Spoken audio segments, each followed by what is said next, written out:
everyone, John Montgomery here at Church in Arcady, and I just wanted to share with you guys a quick word today about marriage.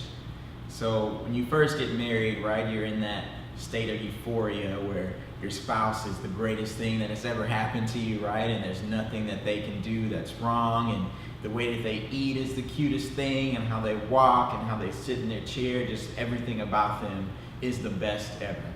And so we know, over time that feeling fades, right? And we get into the everyday life of living out your marriage and making decisions together and, seeing that person every day and having to deal with that person every day. And, that's when your expectations can start to come in, and you expect your spouse to be a certain way, and they expect you to be a certain way and respond to things a certain way. And it can be troublesome, right?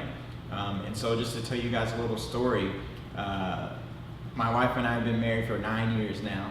And so I can be a little obsessive about things that really don't matter. So let's say, we're in the store and growing up with my mom. My mom was very particular of how things went into the grocery basket, because that determined how things were taken out of the grocery basket, how they were put into the bags, ultimately how they were put into the car, and then how they're taken out when you get home, right? Everything has an order.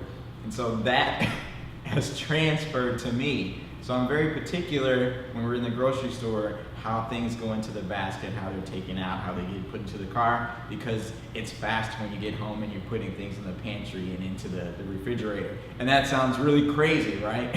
Me saying this out loud, it's pretty ridiculous. It's also ridiculous to expect my wife to do that same thing, because that is not her experience when it comes to the grocery store.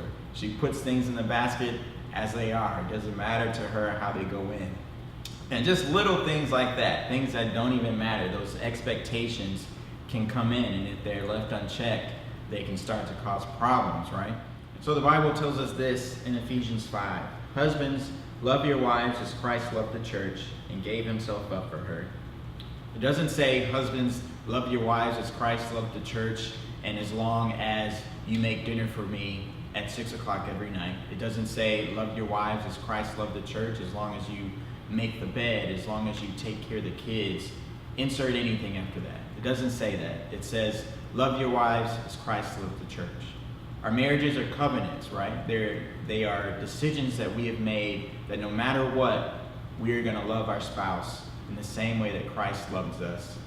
We see the covenant that God made with Abraham. It wasn't based on anything that Abraham did. It wasn't based on who he was as a person, as a man, how he loved God, how he didn't love God. It wasn't based on that. It was based on God.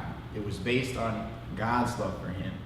So as you go throughout today, and as you're living out those, everyday moments with your spouse, and when those times of frustrations come up from unmet expectations, let's remember to be gracious, and let's choose to be gracious and patient, like God was with Abraham. And let's choose to be gracious and choose to be patient, and choose to love our spouse like Jesus chooses and chose to love us. You guys be blessed.